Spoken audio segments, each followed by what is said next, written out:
Tonight on Studio One, how to treat and remove your acne scars. I meet the man behind the publishing phenomenon, Chicken Soup for the Soul. And Chef Manish Law gets nautical, but nice, with his seafood risotto. This is your Sunday serving of Studio One. As always, we are live from the heart of Dubai.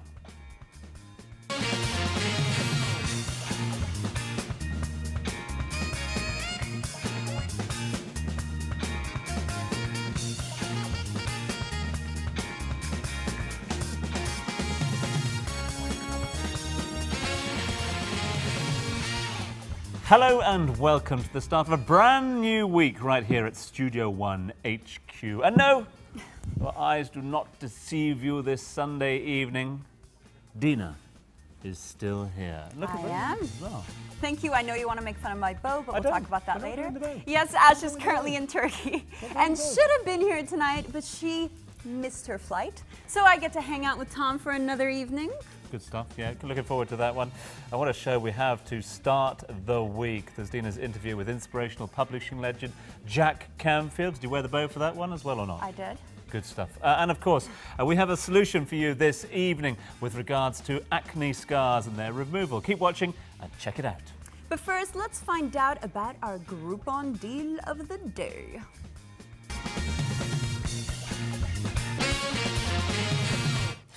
Tonight's deal is a 2-hour luxury dinner cruise for 2 adults and 2 children with exclusive yachts. The original price is 1,400 dirhams, but with Groupon you pay just 696. That's a discount of 50%. And even better, one of you will win it completely free of charge this very evening. Not only that, but tonight's winner will also get ready for this, Jennifer Lopez Love and Light perfume, Sally Hansen nail goodies, a 4-week boot camp with original fitness courtesy of SpaGenie.ae, a consultation, a scalp cleansing and a laser hair treatment from Vivendi Hair Spa, and last but certainly not least, 2 tickets to the Chill Out Festival right here in Dubai, starring the likes of the Kooks, De La Soul and more. It's a lot to get your mind around, I know, but Dina here is going to tell you exactly what you need to do in order to win those goodies. I'm off to the kitchen. Will you be all right? Yes. Good. See you in a moment. Bye. Now simply find the question on our Facebook fan page, facebook.com/Studio One Live. When you know the answer, text either A, B, or C plus your name and location to our competition line,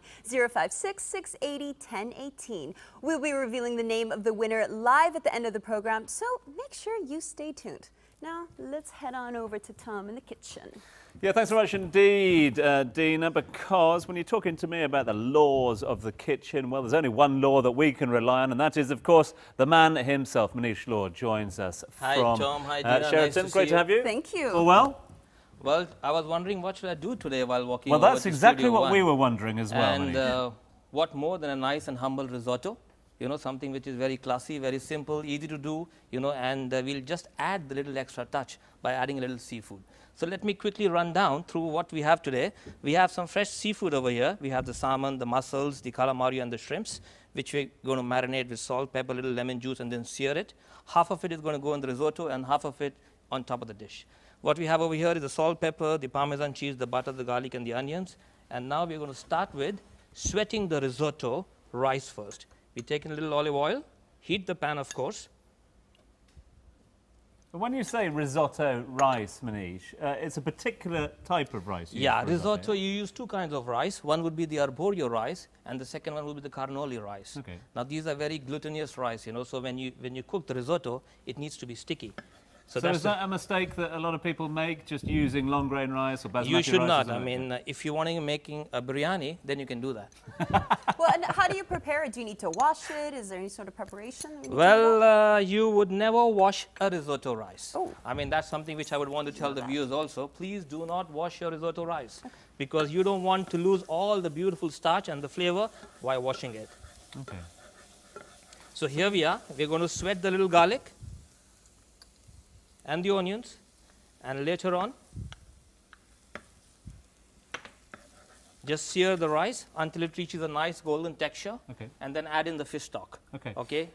So the first stage with the rice is getting it cooking in the oil and the garlic and the onions, and you're trying to sear that, you say? You're trying to get it nice golden brown? Nice and brown, you know. Okay. And then later on you're going to add in the fish stock, you know, So again, is this one of the mistakes that are commonly made with people trying to put too much stock in too quickly, etc.? It's a long process, isn't it? Yes, I mean, I would not advise you to put in the stock initially. It's much better to do it after you've seared the rice and made it nice and golden on the outside, because that would give you a very crunchy taste also to the rice when you eat it. Good stuff. And the risotto rice should be al dente cooked. Hey, look, I know that for a fact that I'm really looking forward to your seafood risotto a little later on this evening. Manisha, we'll let you get on with that one. And I also know that Dina's very much looking forward to it as well. I can assume that. Somebody told me she had a fancy for seafood. Facebook.com/Studio One Live if you'd like to the ingredients, a couple of tips from Manish and more. Now coming up, how you can get rid of your acne scars. That's what's coming up right after this. Welcome back to Studio One, where it's time to think. It's time to think of Body Beautiful.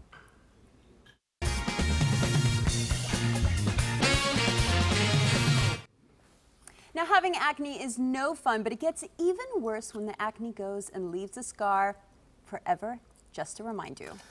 It's a tough one, isn't it? It is a very, very tough one. I know for a fact that I struggled throughout my adolescent years with acne. It became a major, major issue. But need it be forever? That's the question we're asking. Let's find out about the E-matrix, which is helping literally thousands of people to get rid of those scars. Let's find out from dermatologist Dr. Suzanne Alzobi, who joins us live on the sofa. Thanks very much indeed for being with us. Welcome. Thank you very much. It's a topic that, as we've just mentioned, affects millions the world over. Causes depression, lack of confidence, etc. And everyone seems to have their own theory for removal of acne scars. The E-matrix is revolutionizing the industry to many degrees. How does the E-matrix work? Actually, it's something very new. It's a new technology. It's named like sublative radio frequency. It's not a laser, it's not a light. It's something not the same at all. Why? Because it's sublative. It means that it will go not harming the epidermis, which is the first layer of the skin. It will just go to the target, which is the dermis, the second layer of the skin, where it's making a heat. This heat, what it will do, it will make a new collagen and elastin. So it will remodeling the scar, which is happening for any adolescents or anyone. Well, I was just going to ask about that. You're talking about the heat and the laser. How does this treatment differ from laser treatments, which I know could be quite aggressive, and I know a number of people have ended up scarring their faces actually from trying to treat their scars? Yeah, because actually it will go just a very, very small and tiny spot on the epidermis. It will making just a little small injury, like a wound injury. Then it will go down to most of the power, or the bulky of the power, or the heating will go to the dermis. Because of that, you will not see the side effects of the laser. Because why? The laser will make more the epidermis. It will be like an injury. It will back a lot of scapes. So the patient will suffer a lot. Why? Because he will take more downtime. He must have social downtime, so he couldn't go to the work or something like that. But the E-matrix is something very new technology that you can do it. Then after that, at the second day, you can go to the work. Actually, just put a little bit makeup, and nobody know that you are doing anything. Doc, I want to find out more about who and how can use the E-matrix, but this is a question that we posted on our Facebook page a little earlier on today. Got a lot of response as well. Equally, the Facebook page is still open. If you'd like to ask any questions of Dr. Suzanne, feel free to do so.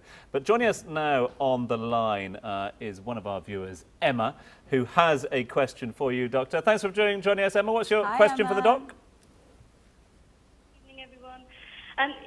I just wanted to know whether is the E-matrix treatment good for wrinkles around the eyes and around the mouth at all?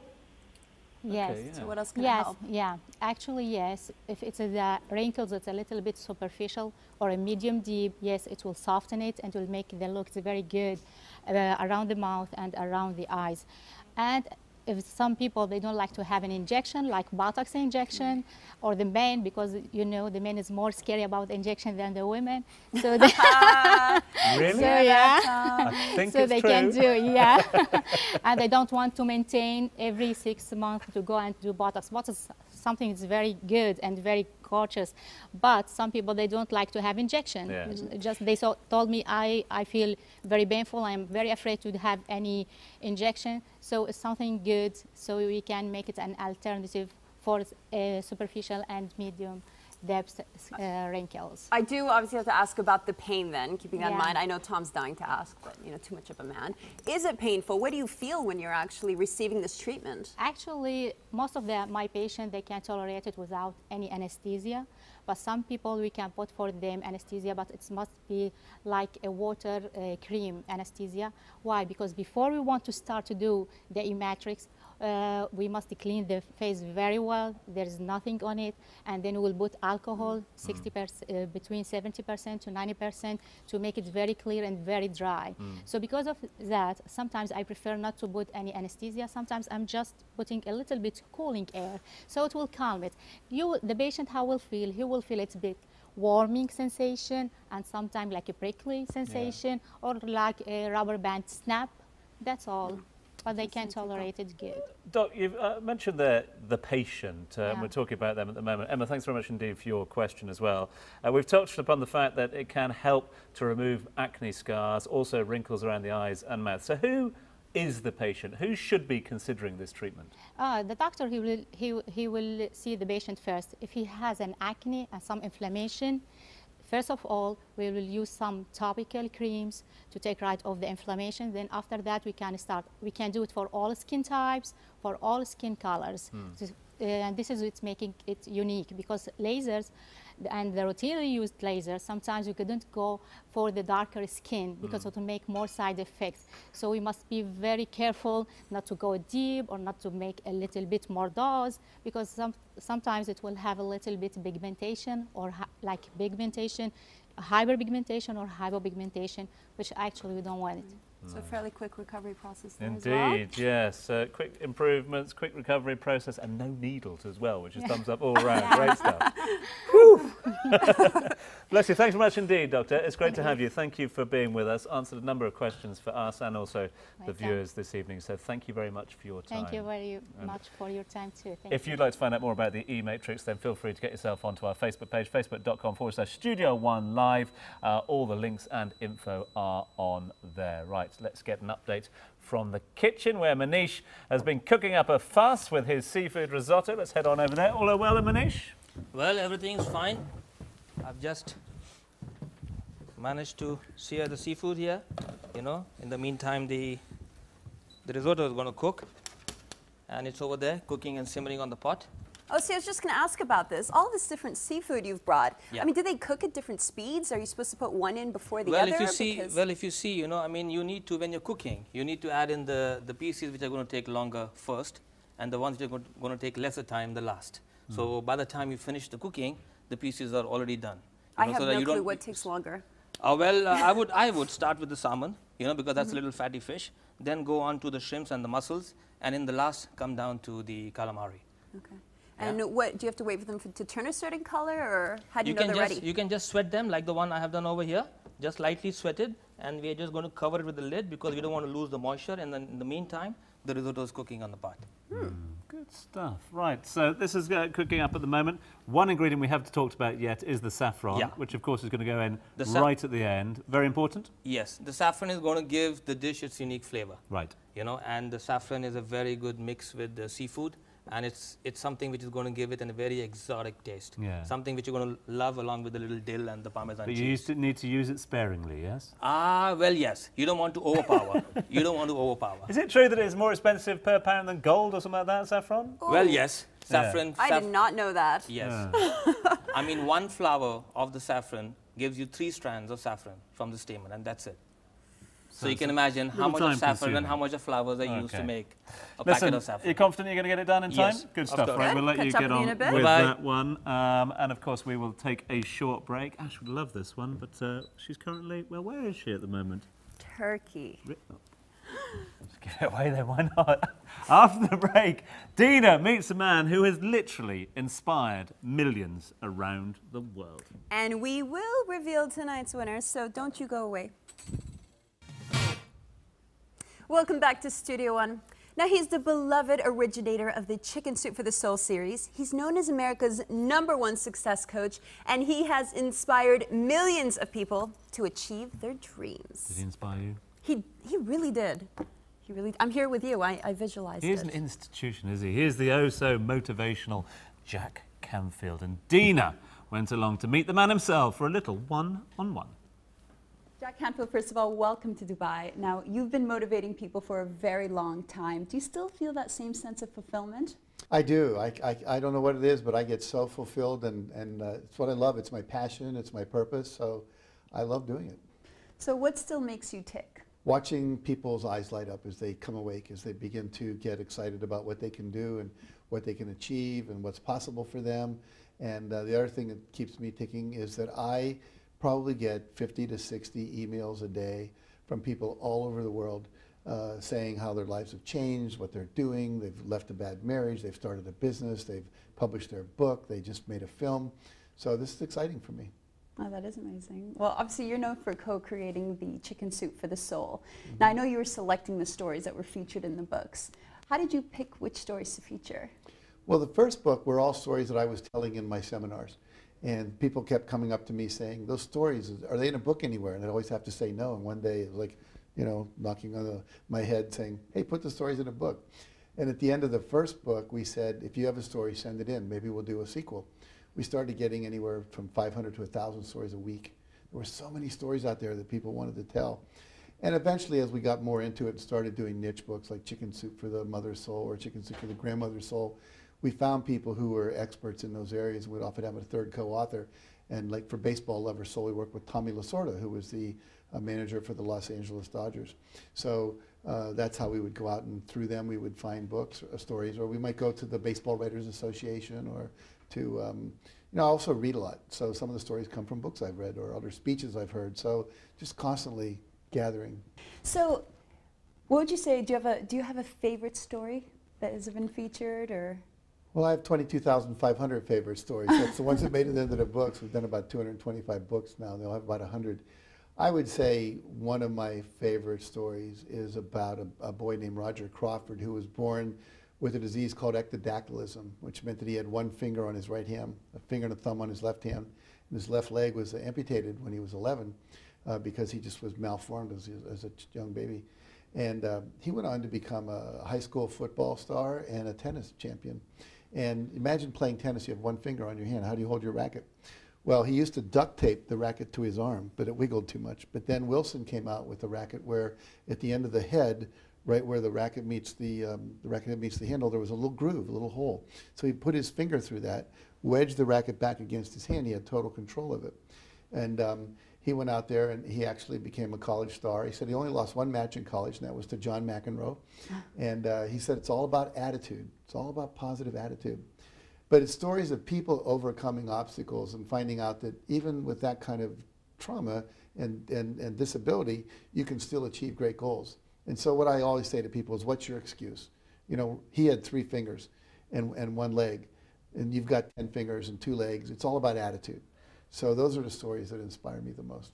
So you've been studying what makes people both happy and successful for a long time now. What have you noticed all these people have in common? They have a number of things in common. Number one, they're very clear about their dreams and goals. Number two, they take 100% responsibility for their life. They're not blamers and complainers. They know if it's going to happen, it's up to me to make it happen. They have set goals. By that I mean it's not just a dream, like I'd like to be a movie star, but I will be in a movie by this date, or I will make this much money by this date. And so they're very specific about what they want to do. They have a positive attitude. They believe anything is possible. And they're action-oriented. These are people that don't just sit around and dream, they take action.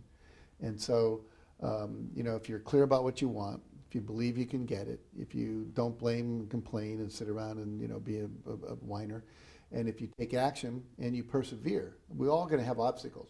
But people that are successful get back up again. You know, our first Chicken Soup for the Soul book was rejected by 144 publishers over the course of 18 months. And if we'd given up after 100, which most people would, I think, I wouldn't be sitting here today. So it's a matter of never, ever giving up. And I think the last thing is they're teachable.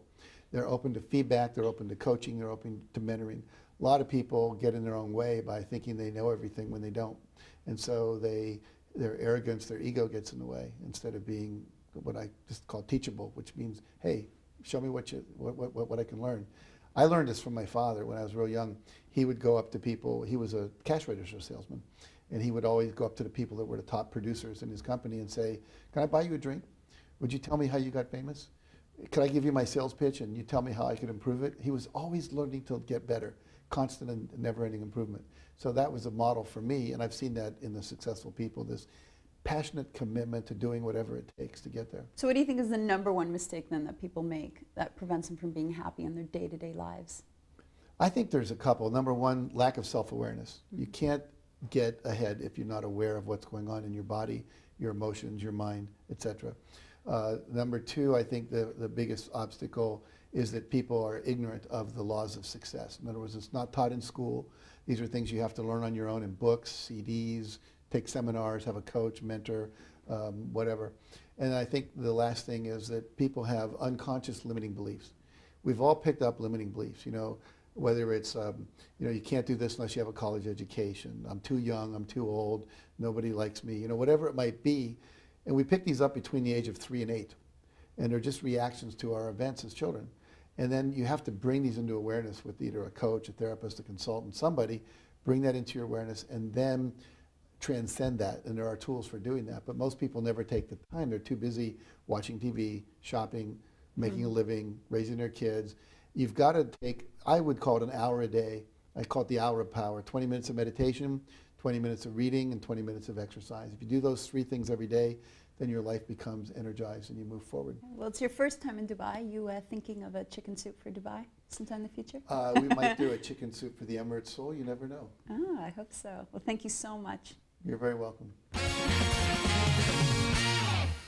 Got the scoop on the old chicken soup for the Emirates Soul then. That's inspiring stuff, huh? I've tried to stop complaining since I've met him. He's a nice chap. Kinda Very going well. nice. All right. Earlier we announced our Groupon competition where you could win a 2-hour luxury dinner cruise for 2 adults and 2 children, plus lots of other goodies too. Yeah, all you had to do was answer a very simple question. Ash should be here presenting Studio One, but she's not because she missed a flight. Which country is she travelling from? In fact, I can tell you that she's currently, where are you, Ash? At 30,000 feet above, well, above Europe somewhere. The options we gave you: A, Turkey; B, Scotland; C, USA. The answer is? The answer is A, Turkey. And the name of the winner is Michael from Dubai. And he should be on the line now. Michael? Hello? Michael? Is anyone with us on the line? I don't think Michael's They didn't on the just line. give you a heart attack, they gave him one I too. think exactly, Well, yeah. it's too bad, but Michael, you will still be a winner, so don't you worry, we'll get in touch with you somehow. Have to give you a call after the show. Well done to Michael, in the hope that Ash will be, well, she's having too much Turkish delight at the moment, then hopefully she'll be back tomorrow. We'll keep you in touch with that. Right, time now to turn our attention once more to the kitchen because, Manish, you've got 60 seconds. What's happening, Manish? Well, Tom, I'm nearly done. The risotto, I'm going to plate on the... And let me have a look at my seafood. Well, it's done over here. I have to give you credit for something. Usually when there's a seafood dish being cooked around me, the smell is really quite powerful and overwhelming. How have you managed to control that? Well, if you buy fresh seafood, you can avoid that in the first place. And secondly is, you just need to marinate your seafood well. I'm just going to putting some Parmesan flakes on the side. I thought you were going to say it was all about the saffron. And the saffron in this dish particularly, but you can definitely season the dishes, as and when. Well, here you are. Voila. Wow. Look at that. Can we tempt you, Dina, at all? I'm going to try some of the risotto on the side. Now this I haven't eaten looks- seafood since I was 1 year old. Okay. But I will do it for you. Well, you're going to love it. If I will do it it for all goes wrong, then blame Manish, right? I blame you, Tom. That's what I'm used to doing. That's what So I'm here how's for. it?